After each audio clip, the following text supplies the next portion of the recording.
Have you ever looked at someone you love more than life itself and realized you don't know them at all? I did. One moment, I was a father, a CEO, getting ready for a family dinner. The next, I was a target, fighting a lawsuit from my own daughter who claimed I was insane. All so she could steal everything I had ever built for her. This is the story of how I uncovered the ultimate betrayal and fought back.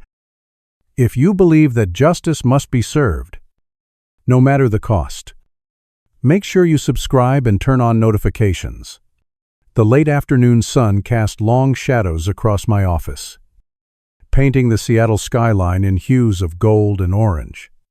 From the 40th floor of the Apex Innovations Tower, the city looked peaceful, a world away from the silent hum of the servers, one floor below, and the quiet weight of the empty chair beside my desk. I ran a thumb over the silver frame on my desk, over the smiling face of my late wife, Elena. 5 years. It still felt like yesterday she was here, her laughter echoing in these halls. To her hand on my shoulder, as we looked out this very window, dreaming up this future.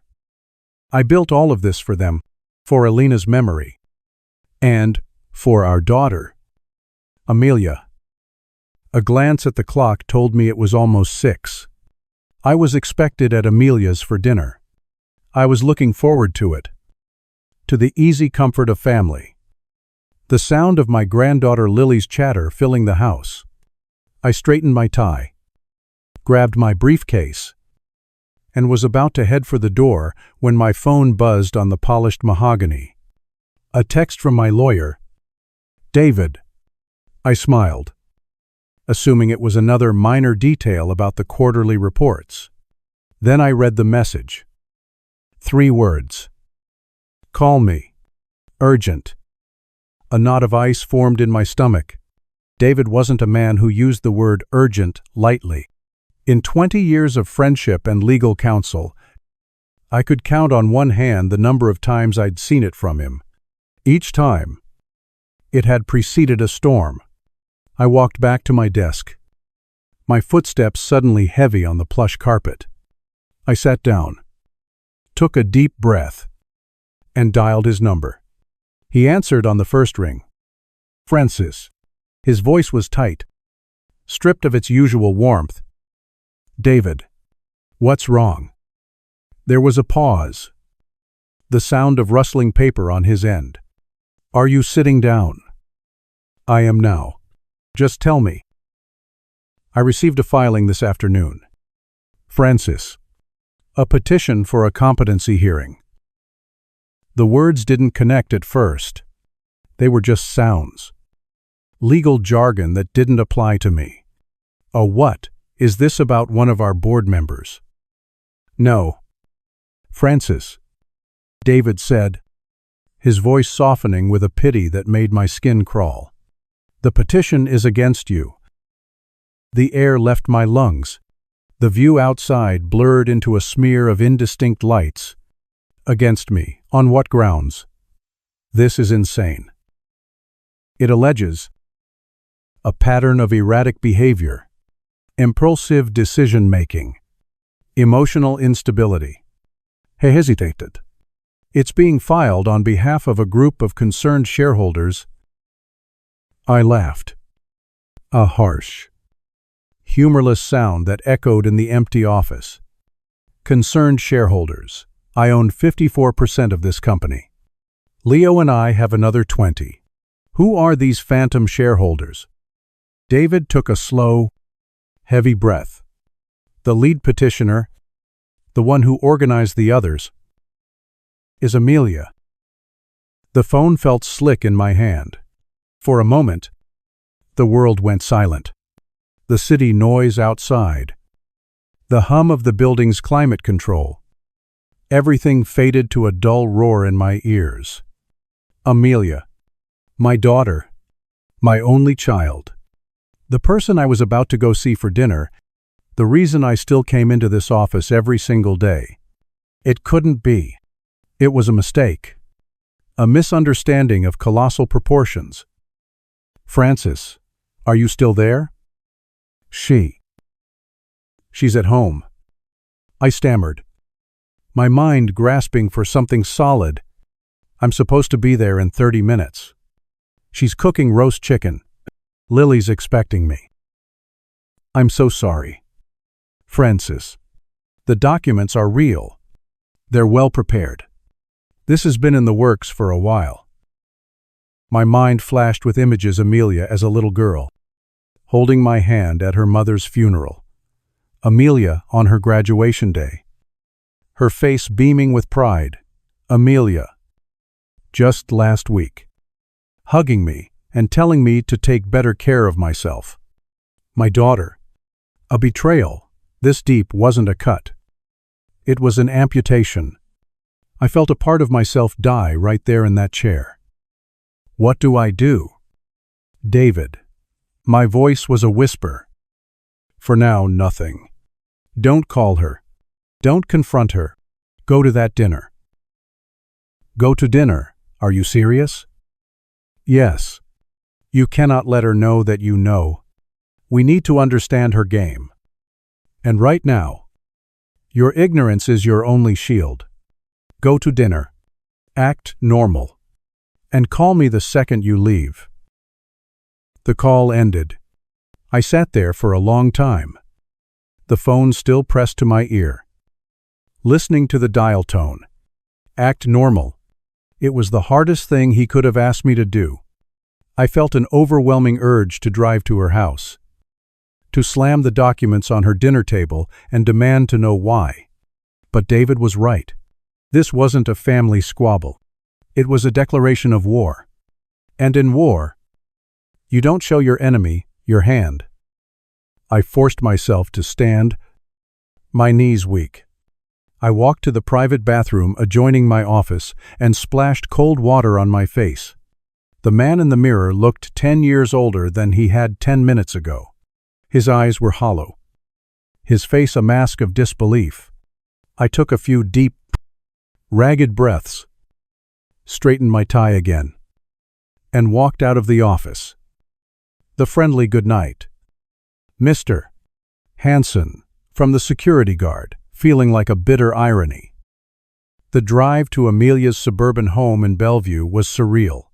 Every traffic light, every billboard, every passing car felt like part of a dream I couldn't wake from. My mind was a whirlwind of betrayal and confusion. How could she? Why I had given her everything. The company was supposed to be hers. It was always going to be hers.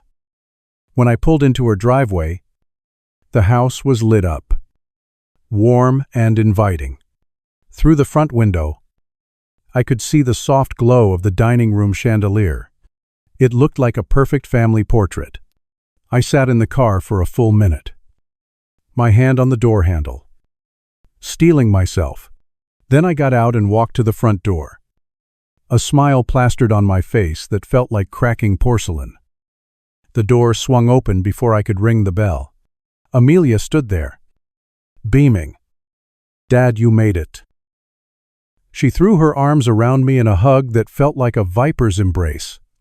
I hugged her back, my muscles stiff. Over her shoulder, I could see her husband, Mark, coming down the stairs, with a half smile on his face as he wrestled with his tie. "Hey, Francis, good to see you," he said, shaking my hand. He was a decent man, an investment banker who seemed blissfully unaware of the corporate shark his wife had become. "The traffic was murder," I said, my voice sounding unnaturally casual to my own ears. The smell of roast chicken and herbs filled the air, a scent that usually meant comfort and home. Tonight, it smelled like deceit. Grandpa. A small whirlwind of pink and pigtails came barreling down the hallway and crashed into my legs. I scooped up my granddaughter, Lily, holding her tight, her small arms wrapped around my neck, and for a moment, Her pure, unconditional love was the only real thing in the world. It was a lifeline. "Hey, Pumpkin, I missed you. I made something for you," she squealed. Wiggling out of my arms and running to the small table in the entryway, she came back holding a piece of construction paper. It was a crayon drawing of two stick figures. One was tall, with gray scribbles for hair, standing in front of a big square building with Apex written on top. The other was a small figure holding his hand underneath. In wobbly letters, it read, "Grandpa is the best boss." My heart seized. A wave of profound sadness washed over me, so intensely I thought I might buckle. I looked from the innocent drawing to my smiling daughter. How could she hold these two realities in her mind at once, the loving family gathering and the cold, calculated legal assault? "Oh, honey, this is beautiful," I said, my voice thick. "I'm going to put this up in my office first thing tomorrow." Amelia smiled. A picture of maternal pride. She worked on it all afternoon. We moved into the living room. Mark handed me a glass of scotch. Neat. Just the way I liked it. Every gesture of hospitality, every polite inquiry, felt like a meticulously rehearsed play. I was an actor who had been thrust onto the stage without a script, trying desperately to keep up. At dinner, the conversation was light. Mark talked about the market. I asked Lily about her first week of school, but Amelia's focus was entirely on me, and her questions were surgical. "You're looking a little tired." "Dad, are you sleeping all right?" "I'm fine. Honey, just busy." "You should really think about taking that trip to Italy we talked about. A long vacation. You deserve it. Let the team handle things for a few months." Every word was a probe, a gentle nudge towards the narrative. She was building the aging founder who needed to step aside. She was testing me. Watching my reactions, I kept my answers short and non-committal, focusing on my food. The weight of her betrayal, a physical presence at the table. I watched her as she talked.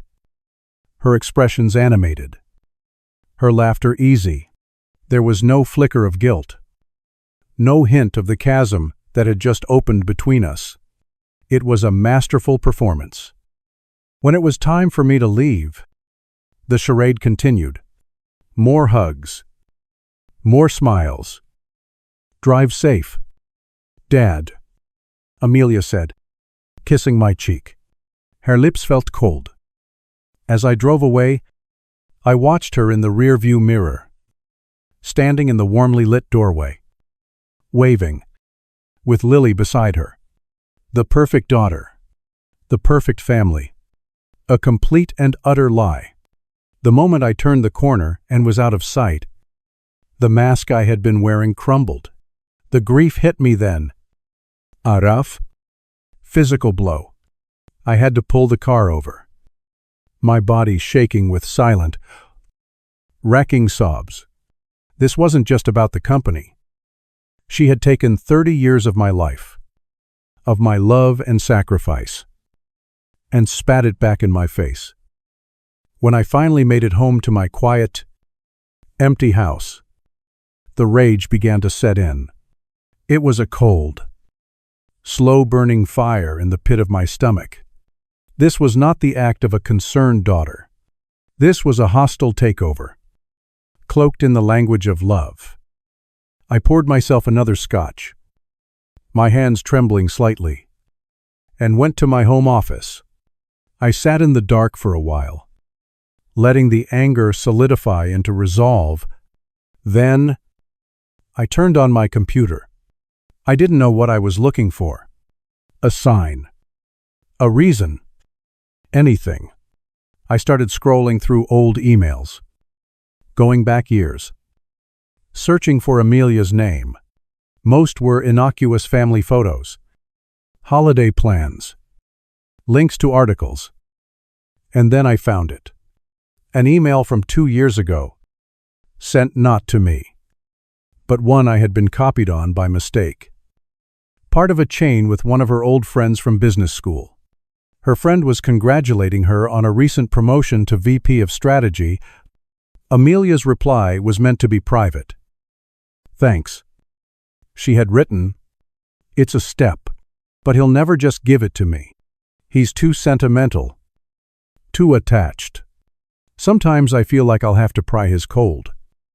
Dead fingers off that CEO chair." I read the line over and over again.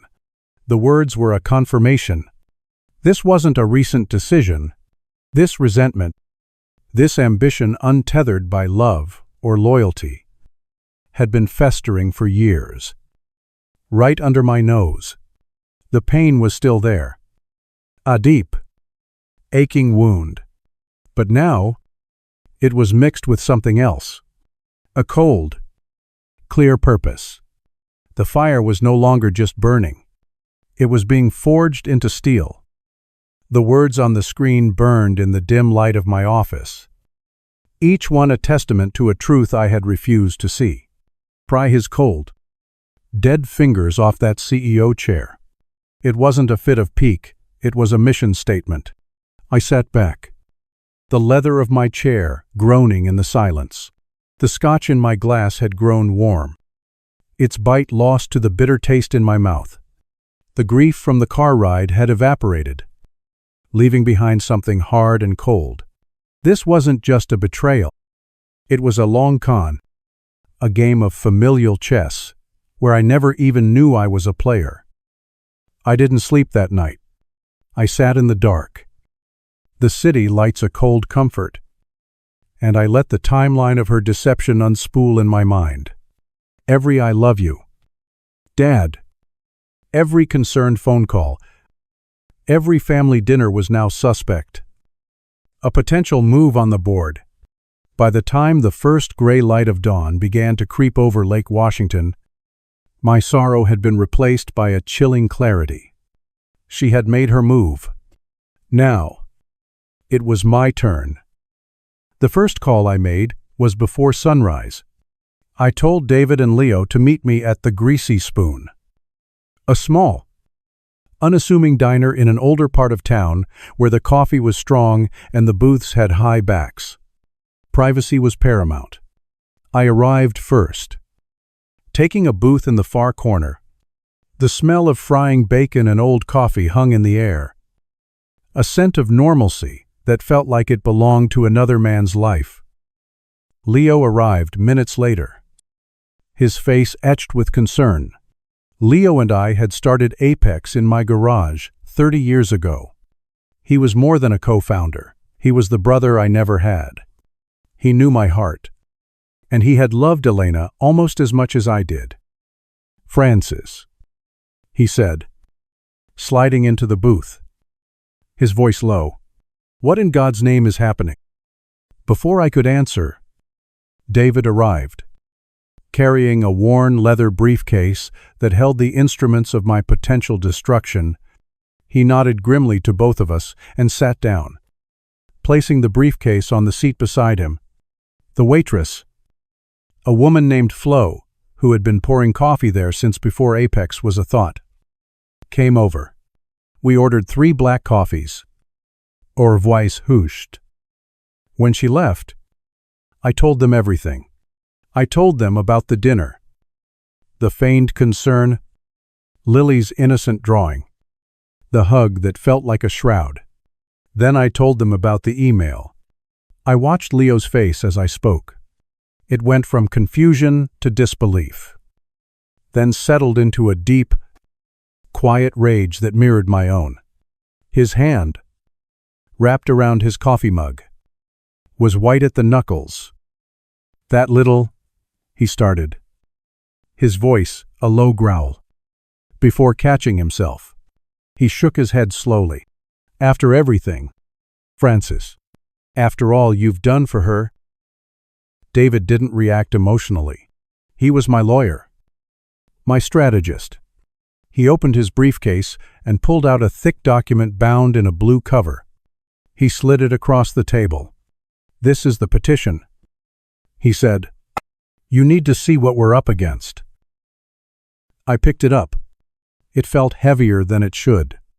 I flipped through the pages, my eyes scanning the cold, legalistic prose that was designed to dismantle my life. David walked me through it, his voice calm and methodical. The allegations were a twisted, funhouse mirror version of my reality. Exhibit A, David said, pointing to a paragraph. "They cite your decision to keep George Dempsey on the payroll in the engineering department. Despite his age and reduced output, George Dempsey, he'd been with us since the beginning. His wife had passed away from cancer 2 years ago. And the work was the only thing keeping him going. I wasn't going to throw him out on the street." To Amelia. It was a fiscally irresponsible decision driven by sentimentality. Exhibit B, David continued, his finger moving down the page. "Your donation of $200,000 to the St. Point TWW, Jude's Children's Hospital last quarter. They're framing it as an impulsive and grandiose gesture made without full board consultation. Elena had spent time volunteering there. The donation was in her name." It went on and on. My habit of walking the office floors and talking to junior employees was a lack of focus on executive duties. My decision to give the entire staff an extra week off after a grueling product launch was evidence of an unstable and people-pleasing mindset, detrimental to shareholder value. They had taken every act of humanity, every decision I'd made to keep the soul of our company intact, and twisted it into a symptom of incompetence. They had even procured sworn statements from a few disgruntled former employees, people we'd had to let go for performance issues, who were now more than happy to paint me as a volatile and unpredictable leader. But the final exhibit was the one that truly broke me. David slid a separate, thinner folder across the table. "I'm sorry, Francis. You need to see this." I opened it. Inside were photocopies, pages from a notebook, filled with my own handwriting. They were from the journal I kept in the year after Elena died. On the advice of my therapist, it was a place for my grief, my darkest thoughts, my fears about facing the world alone. I never showed it to anyone. It was locked in the safe in my home office. She must have taken it. My daughter had gone into my home, broken into my safe, and stolen my grief to use as a weapon against me. I saw my own words, raw and painful, dissected and annotated in the margins with clinical, cruel observations. Subject expresses feelings of hopelessness. One note read, "Clear indicator of severe depression, affecting cognitive function." Another, next to a passage about how I sometimes felt Elena's presence in the room, said, "Possible delusional ideation." I closed the folder, my hands numb. I looked across the table at my two friends. The diner, with its cheerful morning clatter, felt a million miles away. This was a place beyond reason, beyond cruelty. This was annihilation. Leo reached across the table and put a hand on my arm. "We fight this, Francis. We burn them to the ground." I looked at David. His face was a mask of professional resolve, but in his eyes, I saw a deep, personal anger. He had known Amelia since she was a little girl. "They've made it personal," I said, my voice barely a whisper. Then, something inside me shifted. The shock, the pain, the profound sense of violation, it all coalesced into a single point of cold, hard light. The grief was still there, but it was now fuel. I looked at David, then at Leo, and my voice came out stronger, clearer than it had been in days. She started a fire. I said, my voice low and even, "Fine. I'll show her what kind of a firestorm an old man can create." A grim smile touched David's lips. "That's the man I know. Okay, here's the plan." We spent the next hour mapping out our strategy. It was a three-pronged defense. First, we had to unequivocally prove my mental and professional competence. Second, we had to investigate every aspect of Amelia's life and her conspiracy to find out who her allies were and where her funding was coming from. Third, we had to prepare for a courtroom battle that would be nothing short of brutal. The days that followed were some of the most humiliating of my life. David arranged for me to see not one, but 3 of the top neurological and psychological specialists in the Pacific Northwest. I spent hours in sterile, quiet offices, answering deeply personal questions, undergoing batteries of cognitive tests, having my brain scanned and my memory mapped. I had to solve puzzles a child could do, recount detailed events from decades ago, and explain my executive decision-making process to strangers who looked at me with detached, clinical curiosity. It was a methodical stripping away of my dignity.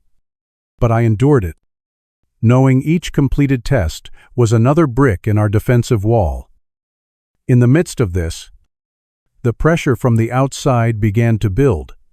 The petition was supposed to be sealed, but in the corporate world, secrets have a short shelf life. I got a call one evening from Robert Peterson, a long-serving member of the Apex board. He was a cautious, pragmatic man who hated conflict more than he hated losses. "Francis," he began, his tone oozing with feigned concern.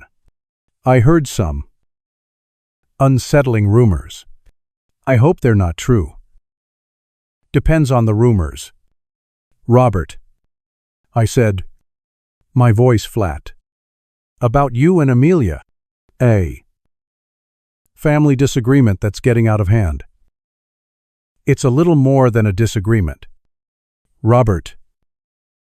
"Listen, Francis," he said, dropping the pretense. "Whatever is going on, you need to contain it. The board values stability above all else. A public fight between a CEO and his heir apparent. It's poison. Why don't you take a leave of absence? Go to Italy like you planned. Let Amelia step in as interim. Smooth things over. For the good of the company." It wasn't advice. It was a warning. The board wasn't picking a side. They were siding with whoever would make the problem go away quietly. I was being told to surrender to save them the embarrassment. "Thank you for your input, Robert," I said, my voice cold. "I'll handle it." I hung up before he could reply. I was truly alone in this. While I was being prodded and tested, the second part of our plan was in motion. I called my CFO, Maria Sanchez, into my office. Maria had been with me for 15 years. She was fiercely intelligent, intensely loyal, and could read a balance sheet like a composer reads music. I closed the door. "Maria, I need something from you. It's off the books, and it's deeply confidential." She looked at me, her dark eyes unwavering. "Of course, Francis, what do you need?" "I need a complete, discreet audit of every single transaction, transfer, and expense claim made by Amelia for the last 18 months. I need to know every dollar she's moved, where it went, and why. No one can know you're doing this, not even your own team." She didn't ask why. She didn't question the secrecy. She just nodded, a grim understanding on her face. "I'll start tonight." Weeks passed. The legal discovery process began, a slow, agonizing exchange of documents. We submitted my glowing competency reports. They submitted more of their twisted evidence. It was a war of paper. A slow-motion Ziga. I continued to go into the office every day, holding my head high, ignoring the whispers and the sideways glances. I ran my company, projecting an aura of calm control. I was far from feeling. At night, I would sit alone in my house. The silence, a heavy blanket. The loneliness, a constant ache. Then, late, one Tuesday night, my phone rang. It was David. His voice was different. It wasn't the grim tone of a lawyer in a fight. It was the tense, electric hum of a hunter who's just spotted his prey. "Francis," he said. His words clipped and fast. "I think we've got something. Something big." I sat up straighter, my heart starting to pound. "What is it?" "Maria just sent me her final report. She found it. A wire transfer. Made 6 months ago. $847,000. "From which account?" I asked. My mind racing. "That's the thing," David said, and I could hear the sharp intake of his breath. It came from the R&D budget. Specifically, from the Project Daedalus' Innovation Fund.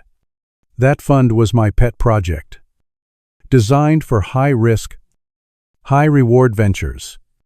Amelia knew I rarely checked its granular details. "Where did it go?" I pressed, my knuckles white on the armrest of my chair. There was a pause. It went to a shell corporation in Delaware, a consulting firm called Stone Consulting LLC. I didn't recognize the name. "And what is Stone Consulting?" David's voice dropped, becoming a blade of ice. "It was incorporated 2 weeks before the money was transferred. And Francis. Its registered agent and sole proprietor is a woman named Jessica Stone, the lead attorney for your daughter." The name Jessica Stone echoed in the profound silence of my study. A final, damning piece of a puzzle I never wanted to solve. It was the keystone, the motive, the mechanism. My daughter hadn't just sued me. She had stolen from our own company, from Elena's legacy, from our employees, from me to finance her betrayal. The phone call with David ended, but I didn't move. The cold, hard light of purpose I'd felt before was now honed to a razor's edge. This was no longer just a defense. It was a reckoning. The weeks leading up to the hearing were a blur of calculated calm. By day, I was Francis Hansen, the unshakable CEO of Apex Innovations. I held meetings. I reviewed projections. I walked the floors and smiled at my employees. I projected an aura of absolute control, betraying nothing of the war being waged for my own mind and my life's work. But by night, I was a general, poring over maps with my council of 2. David, Leo, and I would meet in my study, a bottle of single malt breathing on the table between us, and we would prepare for the battle ahead. We rehearsed every possibility, every question, every angle of attack. We left nothing to chance. We had our silver bullet.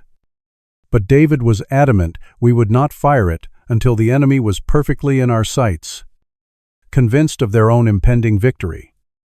The day of the hearing arrived with a cold, gray Seattle drizzle that matched the mood in my soul. It wasn't a public trial in a grand courthouse, but something more intimate and, in a way, more terrifying.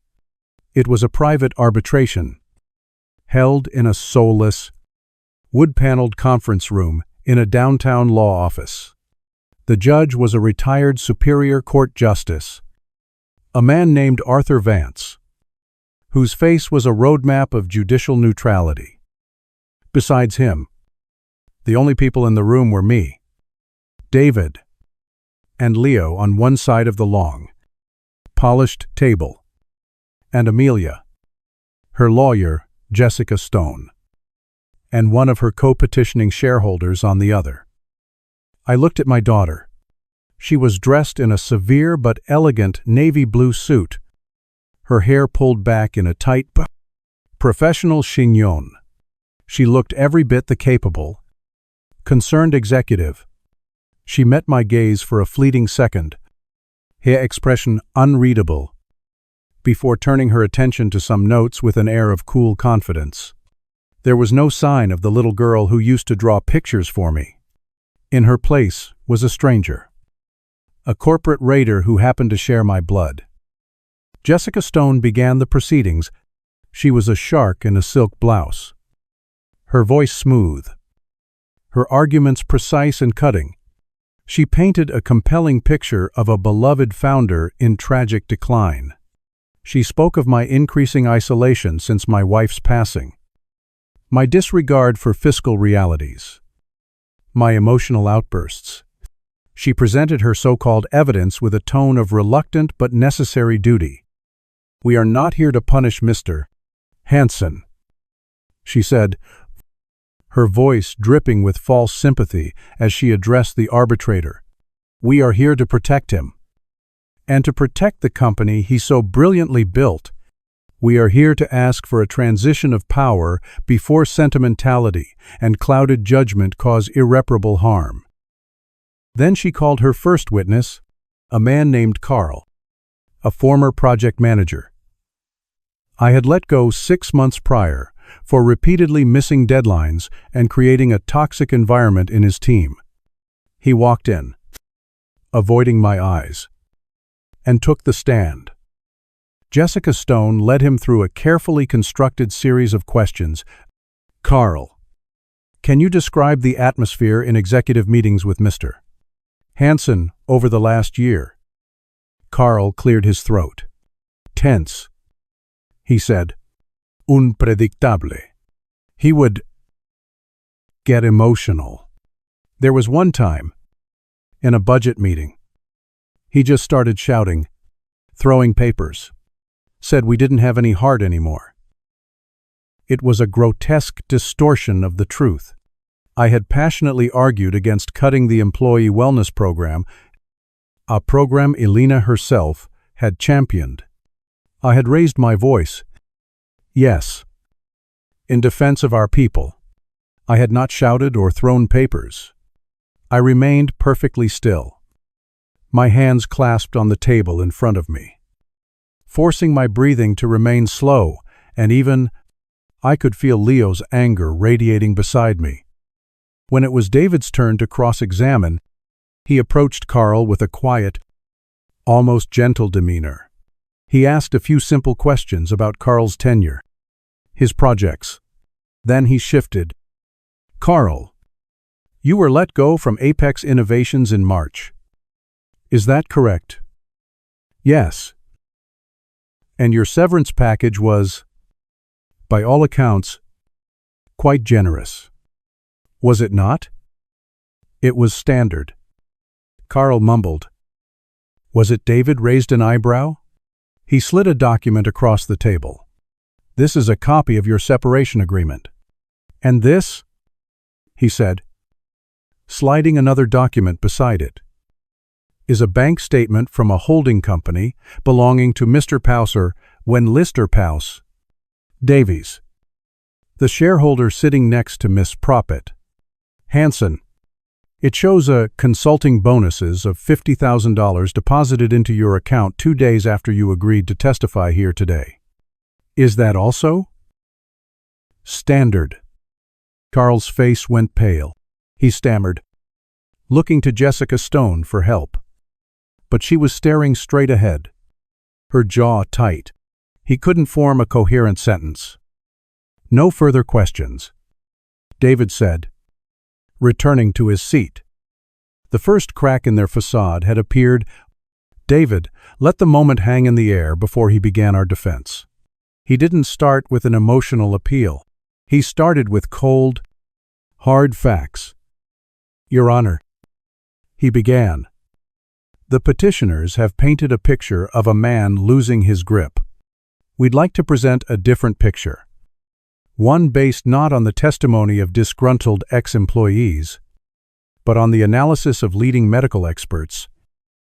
One by one, he submitted the reports from the 3 specialists I had seen. He read excerpts aloud. Dr. Albright's neuropsychological evaluation concludes, Mr. E.T.I. Hansen exhibits cognitive functions that are not only normal for his age, but are in the top 5% of executives of any age group. He continued. Dr. Chen's psychiatric assessment finds no evidence of clinical depression or emotional instability. On the contrary, it finds a subject with remarkable resilience and emotional fortitude. With every word, I felt a piece of my stolen dignity being returned. David laid out the facts of the company's performance under my recent leadership, profits up 12%. Employee retention at an all-time high of 94%. The narrative of the failing patriarch was crumbling under the weight of empirical evidence. I chanced to look at Amelia. The mask of calm confidence was still there, but it was strained. A small, tight line had formed at the corner of her mouth. David paused, letting the arbitrator absorb the information. Then, he turned his body slightly, his focus shifting from the judge to my daughter. The energy in the room changed. This was the moment. Miss Hansen, David said, his voice still deceptively mild. You've expressed great concern over your father's stewardship of the company's finances. Would you say you are familiar with the various departmental budgets? Reasonably so, Amelia said, air voice crisp. Are you familiar with the research and development budget, specifically a special projects fund known as Project Daedalus? A flicker of something surprised fear crossed her face before she suppressed it. Yes, I am. That fund is intended for high-risk, innovative projects. Correct projects that could define the future of Apex. That is its purpose. Yes, she said warily.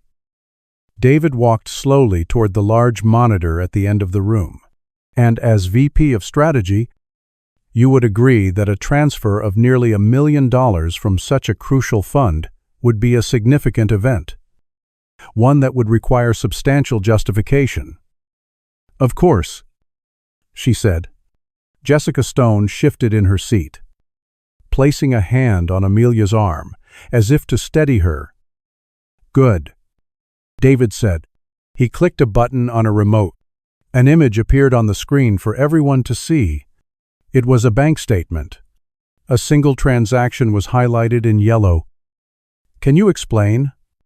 Then, David's voice lost its gentleness, becoming sharp as glass. Why, on the 12th of February of this year, you authorized a wire transfer of $847,000 from the Project Daedalus Fund to an entity called Stone Consulting, LLC. Dead silence. The color drained from Amelia's face. She stared at the screen as if it were a ghost. She opened her mouth, but no words came out. She looked at her lawyer, her eyes wide with panic. I don't recall that specific transaction. She finally managed to stammer, her voice a thin, reedy version of what it was moments before. You don't recall. David's voice was laced with disbelief. You don't recall moving nearly $1 million of your company's innovation budget. Perhaps this will refresh your memory. He clicked again. A new document appeared on screen, the Articles of Incorporation for Stone Consulting, LLC, registered in Delaware. A consulting firm. It seems, that was founded just 2 weeks before this massive transfer, a consulting firm whose sole proprietor, David paused, letting the weight of the next words fill the room, is your own lead counsel, Miss Jessica Stone. A collective gasp went through the room. Leo let out a low curse beside me. Amelia looked like she had been physically struck. She was pale, trembling. Her carefully constructed composure shattered into a million pieces. Your Honor, David said, turning to the arbitrator, his voice ringing with cold, righteous fury. This was never a petition born of concern. This was a corporate coup, funded by embezzled money from the very company Miss Hansen claims to be protecting. She stole from her own father to pay a lawyer to have him declared insane so she could take everything he had built. The room was utterly still. All eyes were on my daughter, who now sat with her head in her hands, her shoulders shaking. Jessica Stone was frantically whispering to her, but Amelia wasn't listening. She was broken. The arbitrator, Vance, looked down from his seat, his face a thundercloud. He gave me a long, searching look. Then his gaze fell upon Amelia. He cleared his throat. The court will allow Mr. Hansen to make a final statement, if he so chooses. David nodded at me. I stood up slowly, my legs feeling steadier than they had in months. I didn't look at Amelia. I looked at the arbitrator, at the wood paneling, at the window overlooking the gray city. When my wife, Elena, and I started this company in our garage, I began, my voice quiet but clear. We didn't just want to build a successful business. We wanted to build a family, a place where people felt valued, where their humanity was seen as an asset, not a liability. My voice grew stronger. I may have made mistakes as a father. I may have been absent when I should have been present. I carry that regret with me every day. But I have never, not for one single moment, made a mistake in running this company with my whole heart. And with her memory as my guide, I finally turned and looked at my daughter. Truly looked at her. Her face was stained with tears. Her eyes filled with a desperate, cornered shame. This company was always going to be yours. Amelia, I said softly, all you ever had to do was ask. I sat down. The silence that followed was heavier than any words. It was filled with the wreckage of a family, with the echoes of greed and betrayal. The arbitrator stared down at the table, at the damning evidence on the screen, and then at the two women who had brought this chaos into his chamber. His expression was granite. He leaned forward, his eyes boring into Amelia and her lawyer. Miss Stone, he said, his voice dangerously low. Miss Hansen, you have anything at all to say in response to this? The arbitrator's question fell into the room with the weight of a guillotine blade. You have anything at all to say in response to this? Jessica Stone shot to her feet, her professional composure a shattered wreck. Your Honor, this is a gross mischaracterization of routine corporate financial practices, a misunderstanding. We strongly object to these baseless and inflammatory accusations. Her voice was a half-octave too high, the words coming too fast. It was the sound of a lawyer who knew the game was lost, resorting to throwing sand in the air. But I wasn't looking at her. My eyes were fixed on my daughter. Amelia didn't move. She didn't speak. She just sat there, her face buried in her hands, her body racked with a single, silent sob that seemed to shake the entire table. The fight was gone. The ambition, the cold resolve, all of it had been burned away, leaving only the scorched earth of her shame. The sound of her quiet weeping was her only answer. It was more damning than any confession. The arbitrator, Vance, listened to Jessica Stone's frantic objections with an expression of profound impatience. He held up a hand, and she fell silent. He then looked down at my daughter, his gaze softening almost imperceptibly, a flicker of pity in his eyes. He sighed, a long, weary sound, and then his judicial mask was back in place. He gathered his papers. The petition for a competency hearing is dismissed, with prejudice, he declared, his voice a final, unassailable judgment. I find the petitioner's claims to be without merit, and the evidence presented in support of them to be misleading and, in some cases, clearly fabricated. Conversely, I find Mr. Hansen to be wholly and exceptionally competent to continue his duties as Chief Executive Officer of Apex Innovations. He wasn't finished. He fixed his gaze on Jessica Stone, and the temperature in the room dropped 10 degrees. Furthermore, based on the evidence of financial misconduct presented here today, he continued, his voice like chipping ice, I will be making a formal recommendation to the Washington State Bar Association to open an investigation into Miss Stone's professional conduct. I will also be forwarding the record of this proceeding to the King County Prosecuting Attorney's Office for their review regarding potential corporate embezzlement charges against Miss Hansen. He struck the table lightly with his gavel. This hearing is adjourned. And just like that, it was over. The war was won. David clapped a hand on my shoulder. A firm, grounding pressure. Leo let out a long breath. He seemed to have been holding for an hour. The shareholder who had sided with Amelia practically bolted from the room, his face ashen. Jessica Stone was furiously stuffing papers into her briefcase, her face a mask of cold fury, whispering urgently to Amelia. But my daughter was unreachable, lost in her own private hell. I should have felt triumphant. I should have felt the sweet, satisfying release of justice served. But as I watched my daughter, small and broken at that big, polished table, all I felt was a vast, hollow emptiness. The victory felt hollow. The silence in its wake was not the sound of peace, but of ruin. This wasn't a vanquished business rival. This was my little girl, the one I had taught to ride a bike, the one whose scraped knees I had bandaged. I had won. But what, exactly, had I saved? The days that followed were strange. The consequences of that day in the hearing room rippled outwards with brutal efficiency.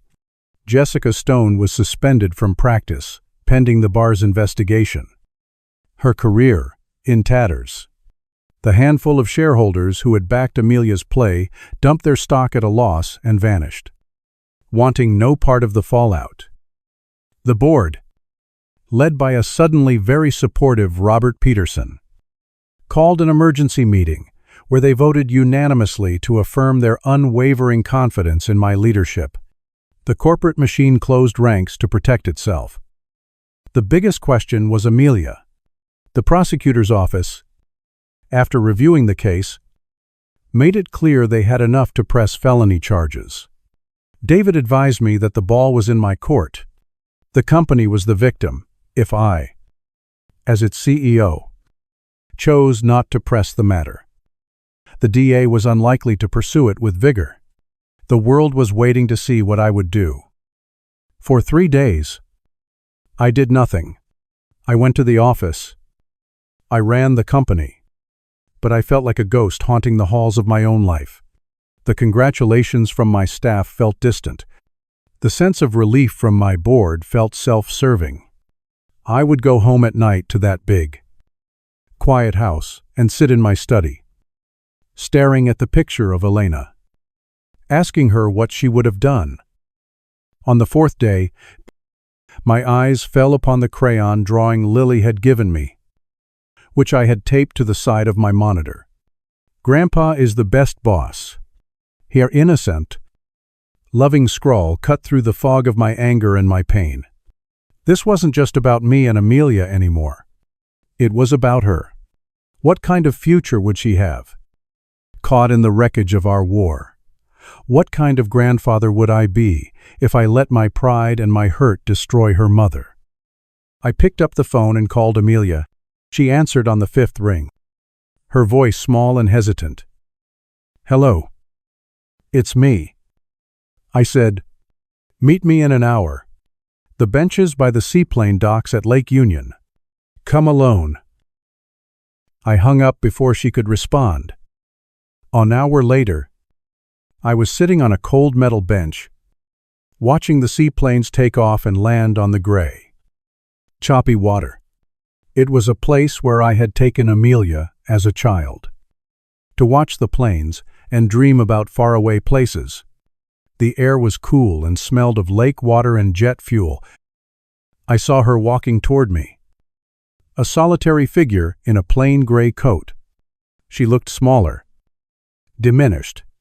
The power suit was gone. The confident stride replaced by a tentative shuffle. She stopped a few feet from the bench. Not sure if she should sit. She wouldn't meet my eyes. "Thank you for coming," I said, my voice neutral. She just nodded, pulling her coat tighter around herself. We sat in silence for a long time, the only sounds being the cry of a distant gull and the drone of a plane's engine. Why, I finally asked, the single word holding all the pain of the past few months. She took a shaky breath. When she finally spoke, her voice was thick with unshed tears. "I don't know," she whispered. "No, that's a lie. I do know." She turned to look at me then, her eyes red-rimmed and filled with a desperate, painful honesty. I was so tired of waiting. She said, the words tumbling out, "Waiting for you to see me, not as your daughter, not as the heir apparent, but as someone capable, someone as good as you. I always knew you were capable. Amelia." "No, you didn't," she said, a flash of the old fire in her eyes. "You saw me as a legacy, a continuation. I was supposed to be the caretaker of your dream. I wanted to build my own. Every time I brought you a new idea, a bold strategy, you'd just smile and say, 'We'll get there, honey.' Slow and steady. You never took my ambitions seriously." Her voice broke. "I felt like I was living in your shadow.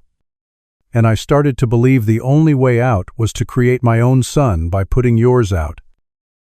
She looked down at her hands. "After Mom died, you disappeared. You were here, but you were gone. You buried yourself in work, in the one thing you knew how to control. And I was just a reminder of her, a reminder of your loss. I felt like I'd lost both of my parents that year, and I got so angry, so resentful. I told myself you didn't respect me, that you'd never retire, that you'd have to be carried out of that office. And that lie, it just grew. It became the truth." I listened, and every word was a shard of glass in my own heart, because in her twisted, painful story, there were kernels of truth. I had been absent. I had been lost in my own grief. I had seen her ambition as youthful impatience, not the cry of someone desperate to prove their own worth. I had failed her, long before she had failed me. "You're right," I said softly. She looked up, surprised. "After your mother died," I said, my gaze fixed on the water, A part of me died with her. The best part, and I didn't know how to live with what was left. So I buried myself in the one thing I knew how to fix work. It was easier than trying to fix my own heart, or trying to be the father you still needed. I saw you growing up, becoming this brilliant, strong woman, and I was so proud. But I was also scared that if I let go of the company, I'd have nothing left of her, or of myself. I held on too tight. I see that now. I let my fear and my grief build a wall between us. I am so sorry. Amelia. Tears were now streaming freely down her face, and for the first time in a very long time, I saw not my adversary, but my child. I reached out and put my arm around her, and she leaned into me, her body shaking with sobs. We sat there, a father and a daughter, two broken people on a cold bench by the water, surrounded by the wreckage of our making. After a long time, her crying subsided. She pulled away, wiping her eyes. "What happens now?" she whispered. "Am I going to jail?" I took a deep breath. I spoke with David. The company will not be pressing charges. Relief washed over her face, so profound it was almost painful to watch. "Oh, Dad. But this isn't over," I said, my voice firm but not unkind. "There have to be consequences. You will pay back every single dollar you took. You will issue a formal, written apology to the board and to every employee of Apex, and you will begin therapy. Immediately. That is not negotiable." She nodded, not hesitating. "Okay. Yes. Anything." "There's one more thing," I said. I paused, gathering my thoughts. This was the biggest risk of all. This company, it needs my experience. It needs the culture and the stability that I've built, the heart. But it also needs your vision. It needs your hunger, your drive to innovate. It needs to look to the future. I turned to face her fully. "I'm asking the board to create a new position. Co-CEO. I'll handle operations, culture, and long-term stability. You'll handle strategy, innovation, and future growth. We run it together." She stared at me, her mouth slightly open, a look of utter disbelief on her face. "What after? After everything I did? Why would you do that?" "Because," I said, looking her straight in the eye, "it's what's best for the company. And because, despite everything, you are my daughter. This is how we rebuild, not by erasing the past, but by building a better future from it, together." A few months later, we were all gathered at Amelia's house for Sunday dinner. The air was different this time. It wasn't the suffocating tension of that last meal before the storm, nor was it a picture of perfect harmony. It was fragile, but it was real. There were long pauses in the conversation, moments of awkwardness, but there were also small, tentative smiles. Mark was visibly more relaxed. Amelia, while Keter, seemed to have a new light in her eyes, a purpose that wasn't born of resentment. After we ate, Lily came running up to me, another drawing in her hand. This one was different. It showed the Apex Tower again, but this time there were 3 stick figures standing in front of it, a tall one with gray hair, a slightly smaller one with brown hair, and a tiny one holding both their hands. I looked from the drawing to my daughter, who was watching me with a small, hopeful smile. I realized then that the victory in the courtroom meant nothing. This was the real win. It wasn't about saving my company, it was about saving my family. My legacy wasn't a building made of glass and steel. It was this fragile, difficult, beautiful chance to start again. It was the future Elena would have wanted.